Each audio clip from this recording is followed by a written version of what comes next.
अन्नदाता। पग पग पर है संग तुम्हारे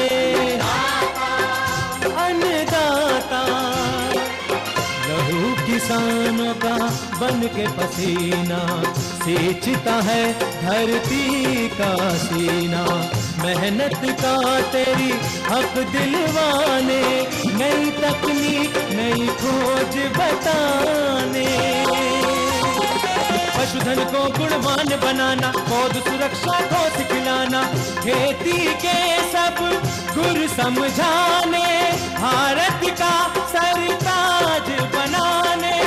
आठों पहर है संग तुम्हारे अन्नदाता अन्नदाता। नमस्कार, मैं शालिनी आप सभी दर्शकों का अन्नदाता कार्यक्रम में स्वागत करती हूं। हर रोज की ही तरह एक बार फिर से हम कार्यक्रम में लेकर के आए हैं खेती बाड़ी से जुड़ी हुई बहुत सी लाभकारी जानकारियां। तो चलिए सबसे पहले देखते हैं कि क्या है विशेष आज के कार्यक्रम में। मुर्रा नस्ल की भैंस लखो रानी ने अपने मालिक ईश्वर सिंह को दिलवाई खास पहचान। टपक एवं बौछार सिंचाई पद्धति के महत्व एवं प्रयोग विधि। अधिक लाभ हेतु पॉली हाउस में कोकोपिट तकनीक से खीरा की खेती।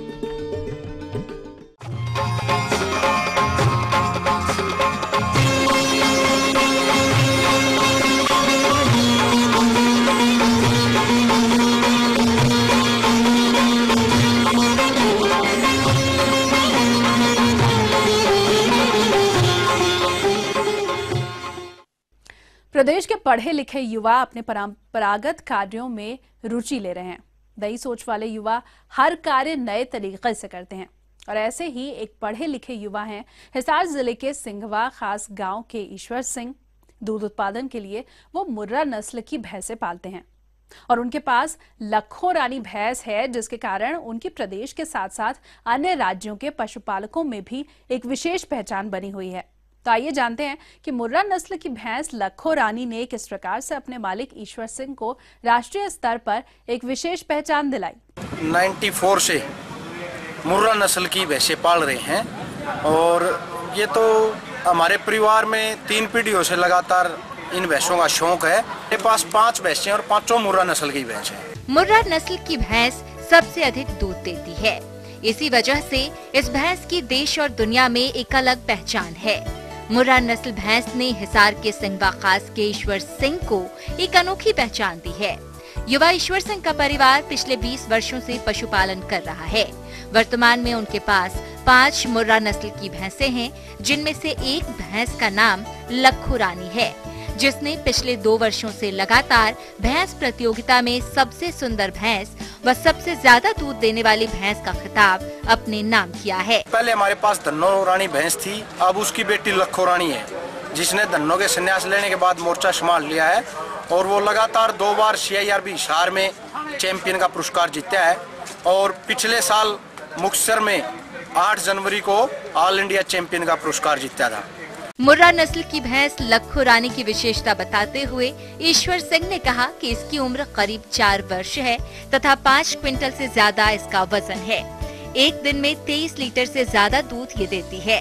देखते हैं तो पतली चमड़ी की भैंस लेनी चाहिए, वो दुधारू भैंस होती है। ये लखो रानी 23 किलो 813 ग्राम दूध दिया है इसने और ये देखने में बहुत सुंदर, इसके छोटे छोटे सींग, आर्डर बहुत बढ़िया है, बहुत लंबा है, थनों का फैसला बढ़िया है, पूंछ बढ़िया है, हाइट बढ़िया है इसकी और इसकी जो पीठ है वो बढ़िया है। और जब जज साहब देखते हैं और आर्डर के 50 नंबर देते हैं तो 50 में से 50 नंबर इस भैंस को मिलते हैं और ये एक शांत स्वभाव की भैंस है। भैंस लखो रानी के मालिक ईश्वर सिंह ने बताया कि वर्तमान समय में कई पशुपालकों ने भैंस लखो रानी को खरीदने के लिए करीब 15 लाख रुपए तक कीमत लगाई है, मगर ये इसको किसी भी कीमत पर नहीं बेचेंगे। इसके अलावा सर्दियों में गर्म पानी से इसे नहलाते हैं और इसको हम गर्मी में 3 बार तालाब में ले जाते हैं और सर्दियों में 2 बार गर्म पानी से नहलाते हैं और विशेष प्रबंध के साथ गर्मियों में कूलर के नीचे रखते हैं। और फर्श पर गद्दे व धान की पराली बिछाते हैं तथा चारे में चना, बिनौले, खल, गुड़ व सरसों का तेल समय समय पर देते हैं। और ज़्यादा ठंड होती है तो रात को आग भी पशु के साथ में बड़े बड़े लकड़ों की आग बालते हैं। मुर्रा नस्ल की भैंस पालने से लाखों रुपए कमाने वाले प्रगतिशील पशुपालक ईश्वर सिंह ने पशुपालकों को मुर्रा नस्ल की भैंस पालने की सलाह देते हुए कहा कि वर्तमान समय में मुर्रा भैंस को ब्लैक गोल्ड कहा जाता है। किसान भाई खेती के साथ साथ मुर्रा नस्ल की भैंस पालनी चाहिए और अच्छी भैंसों को बेचने के बजाय उनकी अच्छी से अच्छी नस्ल तैयार करें ताकि पशुपालकों को ज्यादा से ज्यादा आर्थिक लाभ मिल सके। किसान भाइयों, आज अपन बात करेंगे मुर्रा नस्ल के बारे में। भैंस की मुर्रा नस्ल विश्व की सबसे प्रसिद्ध भैंसों की नस्लों में से एक है। इसके उत्पादन और प्रदर्शन की अपन बात करें तो पूरे संसार में इस जैसी भैंस की जैसी नस्ल कोई सी भी नहीं है। जो मुर्रा नस्ल है, मुर्रा नस्ल की सबसे खास बात है उसका रंग। मुर्रा भैंस पूरे काले रंग की होती है और इसके सींग कुंडली के प्रकार की तरह गोल मुड़े हुए होते हैं। अपने सिर से निकलते ही ये पीछे की ओर जाते हुए अंदर की तरफ मुड़ जाते हैं। ये जो मुर्रा नस्ल है यह मुख्य रूप से रोहतक हरियाणा राज्य की है। हरियाणा के अंदर रोहतक जिलों के अलावा यह नस्ल जिंद, झज्जर, सोनीपत, पानीपत इलाकों में भी पाई जाती है। इस नस्ल की उपयोगिता और इसकी प्रामाणिकता को देखते हुए आज पूरे उत्तरी भारत के अंदर इस नस्ल का उपयोग प्रजनन हेतु किया जा रहा है। इस नस्ल के हम दूसरे लक्षणों के बारे में बात करें तो इसके रंग और सींगों के अलावा इसकी सबसे बड़ी बात होती है पूंछ का अंतिम सिरा। इस भैंस के पूंछ का अंतिम सिरा सफेद या क्रीम कलर का होता है, साथ ही थनों का आकार बड़ा और इसके ये शरीर भी बड़े आकार का होता है। पीछे के पुट्ठे मजबूत और उभरे हुए होते हैं। इस नस्ल की अगर हम दुग्ध उत्पादन की बात करते हैं तो एक सामान्य भैंस अपने पूरे ब्यात के अंदर लगभग 2000 से 2500 किलोग्राम दूध दे देती है, जो कि सामान्यतः 8 से 10 लीटर प्रतिदिन का बैठता है। कुछ उन्नत नस्ल के जो पशु होते हैं उनके अंदर एक दिन में तकरीबन 20 लीटर दूध भी उत्पादन का देखा जा सकता है। अगर हम दूध की गुणवत्ता की बात करते हैं तो दूध के अंदर वसा प्रतिशत लगभग 5.5 से लेकर 6.5% वसा का इसमें दूध मिलता है। और यह जो भैंस होती है यह लगभग मादा पशु होता है, वह 4 साल के अंदर ही वयस्क हो जाती है और ताव में आने लग जाती है। प्रथम ब्यात की अगर अपन उम्र की बात करें तो वो 4 से 5 साल तक अपने रेंज के अंदर हो जाती है और इस मादा पशु का वजन लगभग 400 किलोग्राम होता है। वहीं सांड का वजन 500 से 700 किलोग्राम तक होता है। इस नस्ल की सबसे बड़ी खास बात यह है कि यह दुग्ध उत्पादन में अन्य नस्लों की स्थान पर बहुत आगे है और आज उत्तरी भारत के अगर हम देखें तो सभी जगह किसानों और पशुपालकों में यह नस्ल बहुत ही लोकप्रिय है। तो अगर हम अपने पशुपालन के व्यवसाय को बहुत अधिक लाभकारी बनाना चाहते हैं तो उसके लिए सबसे पहले यह जरूरी होता है कि हम एक उत्तम नस्ल का पशु का पालन करें। अगर पशु शुद्ध और उत्तम नस्ल का होता है तभी हम उससे अच्छे उत्पादन की आशा कर सकते हैं और मुर्रा नस्ल इस मामले में निसंदेह बहुत बेहतर है। सबसे बड़ी बात है कि भारत देश की नस्ल है, इसलिए शुद्धता में कोई दिक्कत नहीं है, बिल्कुल शुद्ध नस्ल है और यही की नस्ल होने के कारण इस वातावरण के पूर्णतः अनुकूल है और इसका उत्पादन भी प्रशंसनीय है। इसलिए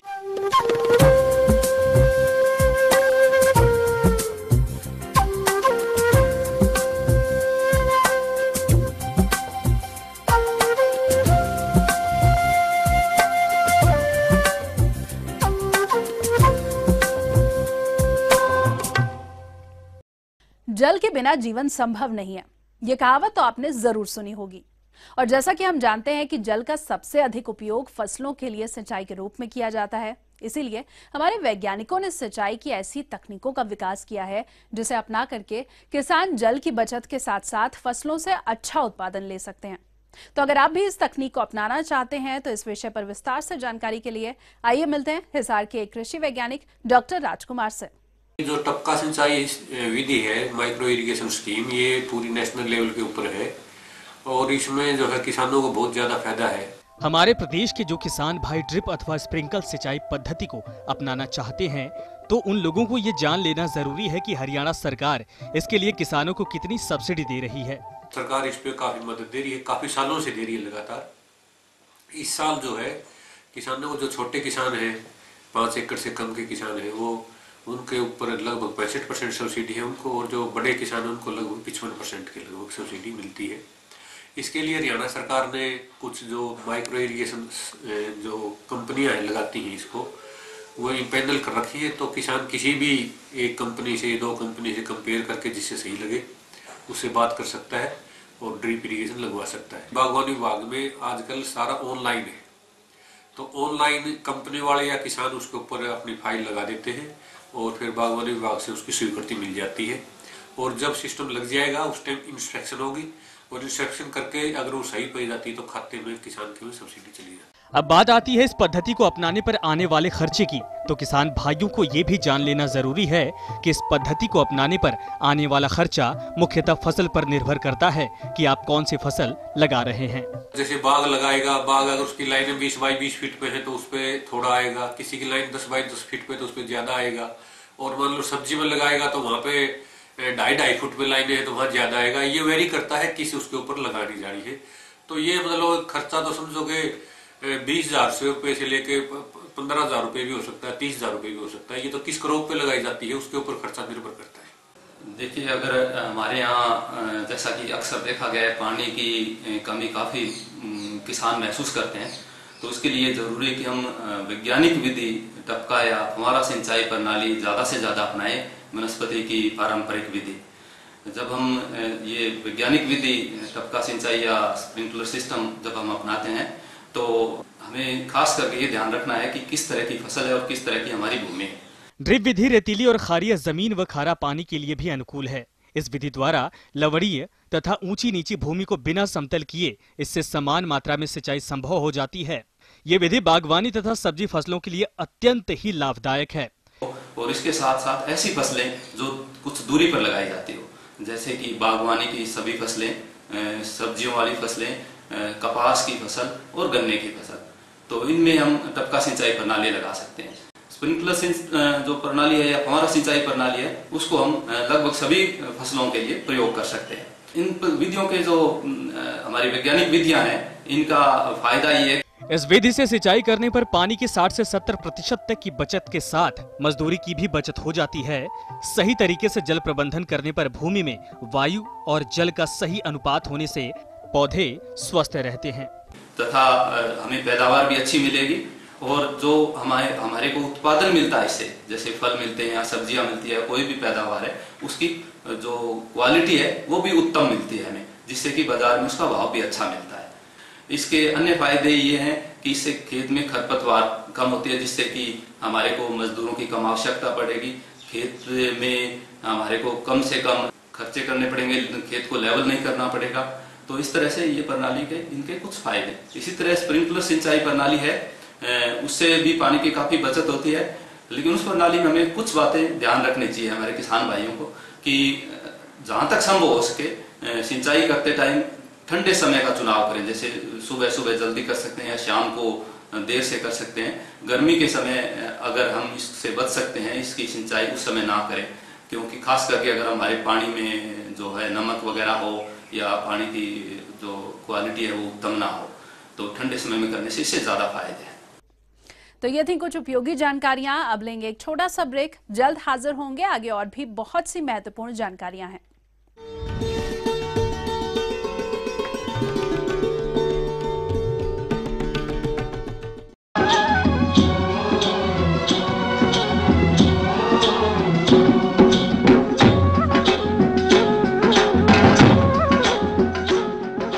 ब्रेक के बाद एक बार फिर से आप सभी दर्शकों का अन्नदाता कार्यक्रम में स्वागत है। और चलिए अब बढ़ते हैं अगली प्रस्तुति की ओर।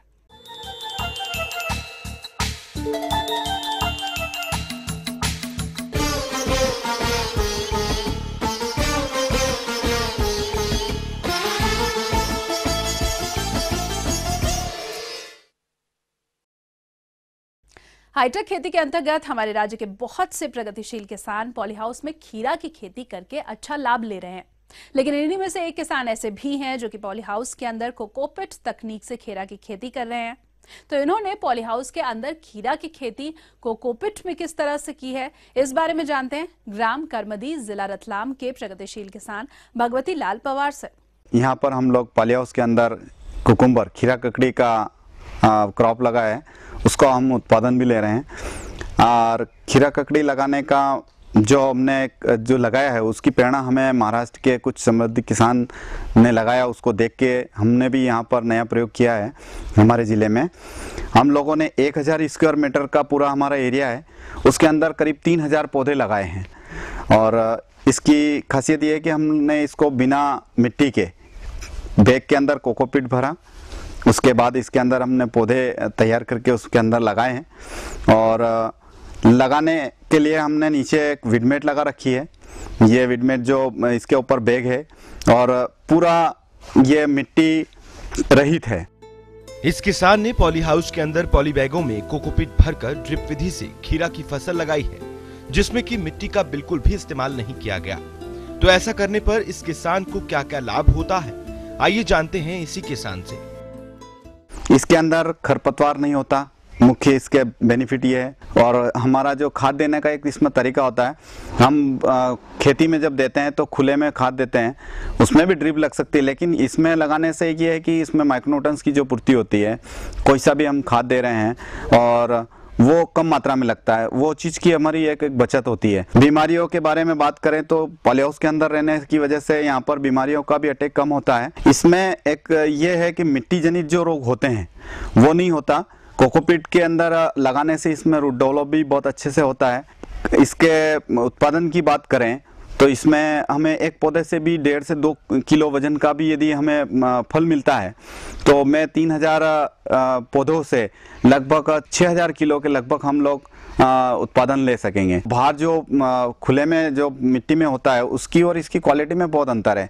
इस के फ्रूट्स को आप देखेंगे तो ही पता चलेगा कि इसकी क्वालिटी मार्केट में हमारा जब माल जाता है मंडी में तो पहले हमारे इस फ्रूट के ऊपर हाथ रखता है कोई भी ग्राहक कि यार मुझे ये चाहिए। तो बेनिफिट तो आज रेट भी इसका अच्छा मिलता है बनिस्बत खेत में जो पौधा तैयार होता है उसके।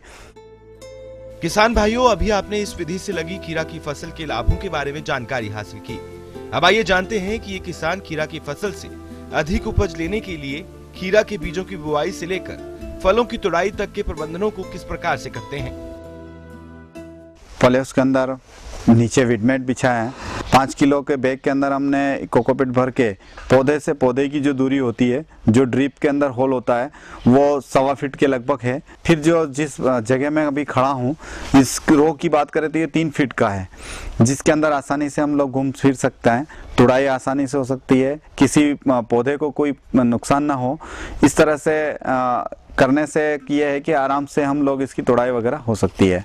और इसके पौधों की रख रखाव की बात करें तो यहाँ पर हम लोग अच्छे से रख रखाव कर सकते हैं, कम पौधों में ज़्यादा उत्पादन मिलेगा। इसमें माइक्रोन्यूट्रंस हम लोग देते हैं, उसका फलों में जो स्वाद मिलना, उसका कलर मिलना, ये माइक्रोन्यूट्रंस से रासायनिक खादों के द्वारा हम लोग इसको वो कर रहे हैं, लेकिन वो भी बहुत कम मात्रा में लगता है। खेत में यदि हम लोग डालते हैं तो बहुत ज्यादा मात्रा में हम लोगों को ये खाद डालना पड़ता है।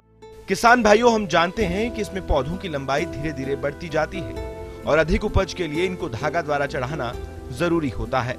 तो खीरा के पौधों को किस तरह से चढ़ाना है, आइए जानते हैं। पौधे की बंधाई के बारे में बात करूँ तो सर, पौधा जब 1 फीट का होता है उसके बाद हम लोग उसको एक प्लास्टिक की क्लिप होती है, उस क्लिप से उस जो मेन स्टंप होता है उसको उस पे लगाते हैं। उसके बाद उससे धागे को उसके ऊपर लपेट के उस बेल को उसके ऊपर चढ़ाते हैं। उसको चढ़ाने के बाद धीरे धीरे उसको जैसे जैसे पौधा बढ़ता जाता है, पौधे को हम उसको बेल के ऊपर चढ़ाते रहेंगे। चढ़ने से ये है कि बेल झुके नहीं, फोल्ड नहीं हो, ये मेन चीज़ का एक थोड़ा सा ध्यान रखना है। बेल पूरी तरह सीधी चलना चाहिए। ऐसा भी उस पर चढ़ाने में जैसा एक टर्न होगा उसी तरह से उसको एक ही मोमेंट में जो अपना क्लॉकवाइज जिसको बोलते हैं, क्लॉकवाइज उस बेल को उसके ऊपर चढ़ाना रहेगा, ताकि उसकी बात करें तो वो बेल कहीं से कटे नहीं, कोई फ्रूट अपना उसके अंदर डिस्टर्ब ना हो, अपने फ्रूट का कोई नुकसान नहीं हो। इस तरह से इसको बेल को ऊपर तक हम लोग चढ़ाते हैं। सर, रोग की बात करें तो इस पर ज़्यादा कोई रोग का प्रभाव नहीं होता है, बहुत कम प्रभाव होता है। वो भी हमारी कहीं चूक की वजह से होता है, क्योंकि पॉली हाउस के अंदर पूरी तरह चारों तरफ से कवर्ड होता है, सिर्फ एक डोर होता है जिससे अंदर आना और जाना होता है। उसमें भी हमारे कपड़ों के माध्यम से, जूतों के माध्यम से कहीं ना कहीं थोड़ा बहुत तो इंसेक्ट अंदर आता ही है। उसके प्रबंधन के लिए भी बहुत कम हल्के से हल्की दवाई का प्रयोग करके भी हम उस पर कंट्रोल कर सकते हैं और बहुत कम स्प्रे करना होते हैं। हम जानते हैं कि कोकोपीट के अंदर रोगों की समस्या कम ही आती है, फिर भी यदि रोगों से बचाव के लिए इन्होंने बताया कि इसमें कुछ फंगिसाइड का हम लोग उपयोग करते हैं, जो इसके जड़ों के माध्यम से देते हैं। स्प्रे में बहुत कम लगता है, जिसको हम देना पड़ता है। एक समान हाइट में आपको इसके अंदर आपको दिखेगी खीरा। एक इसका ये बेनिफिट भी होता है कि अपने को बहुत अच्छी पूरी फल मैंने हर एक पौधे पे आपको एक साइज में मिलेंगे। फल की बात करें तो इस पे फ्रूट भी बहुत अच्छा, हर एक पौधे से एक समान फल हमको मिल सकता है। आगे और भी है कुछ रोचक जानकारी यहाँ पर रुकेंगे एक और ब्रेक के लिए, जल्द हाजिर होंगे।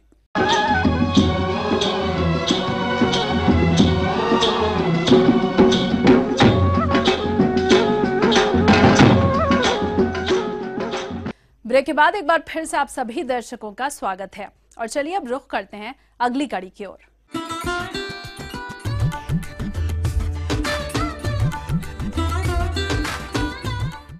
अन्नदाता हेल्पलाइन निःशुल्क फोन संपर्क सेवा के माध्यम से आपके द्वारा पूछे गए कृषि से जुड़े हुए प्रश्नों में से एक या फिर दो महत्वपूर्ण प्रश्नों को हम अपने कार्यक्रम में शामिल करते हैं और इसी के तहत आज का चयनित प्रश्न और उसका जवाब इस प्रकार है।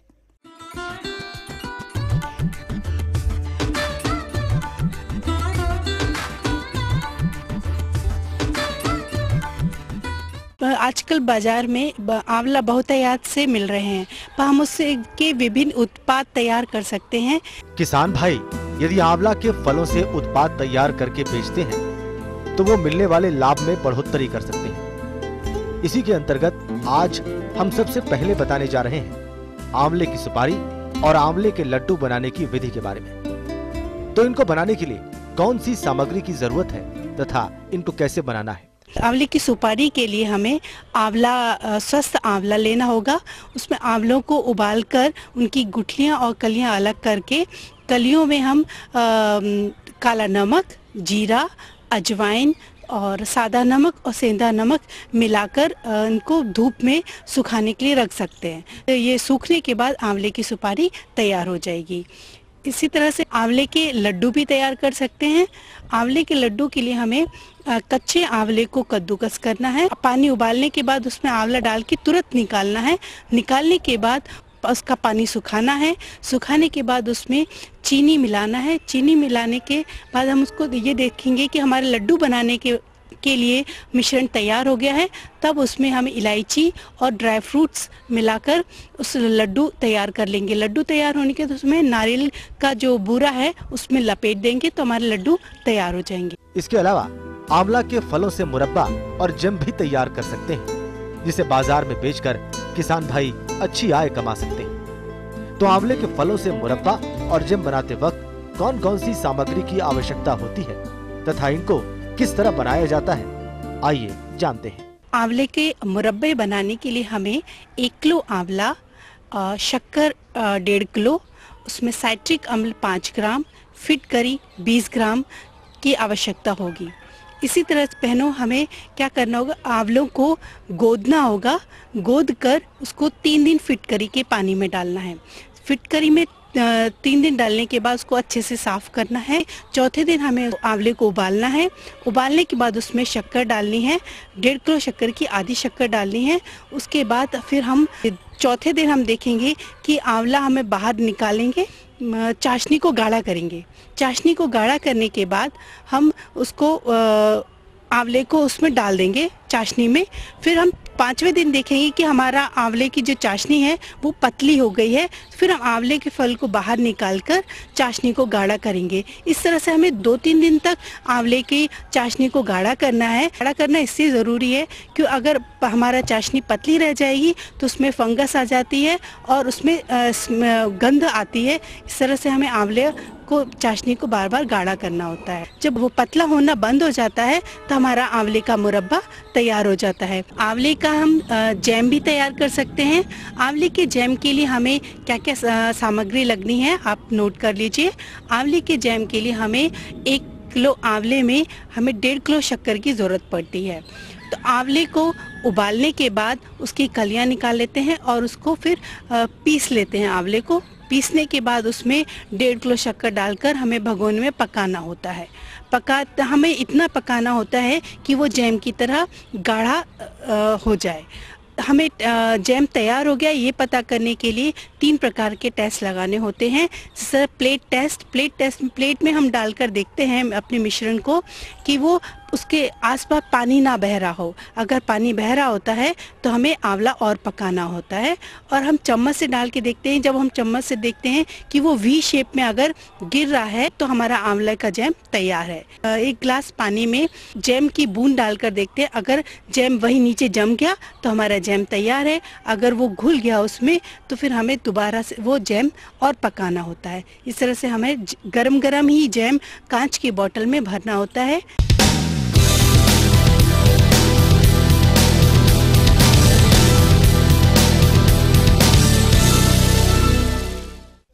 राज्य की विभिन्न मंडियों में कृषि उत्पादों के चढ़ते उतरते बाजार भाव की संक्षिप्त जानकारी इस प्रकार है।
और आइए अब देखते हैं कल दिखाए जाने वाले कार्यक्रम की मुख्य झलकियां।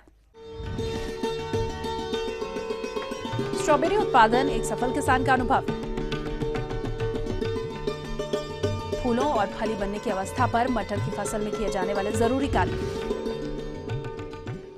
हम ये उम्मीद करते हैं कि आज का कार्यक्रम आप सभी दर्शकों के लिए उपयोगी रहा होगा। किसान भाइयों, अन्नदाता आपकी सेवा के लिए संकल्परत है। कृषि संबंधित समस्या और सुझावों के लिए आप हमें इस पते पर संपर्क कर सकते हैं। प्रोड्यूसर अन्नदाता, ETV Haryana Himachal Pradesh, Ramoji film city Hyderabad 501512। साथ ही आप हमें ईमेल भी कर सकते हैं। हमारा ईमेल आईडी है annadaata@hp@etv.co.in। इसके अलावा आप हमें निःशुल्क हेल्पलाइन नंबर 1800-108-4599 पर सोमवार से शनिवार सुबह 10 से शाम 4 बजे के बीच संपर्क कर सकते हैं। तो फिलहाल अन्नदाता की पूरी टीम को दीजिए इजाजत। कल फिर से इसी समय आपसे मुलाकात होगी कृषि संबंधित कुछ और महत्वपूर्ण जानकारियों के साथ। नमस्कार।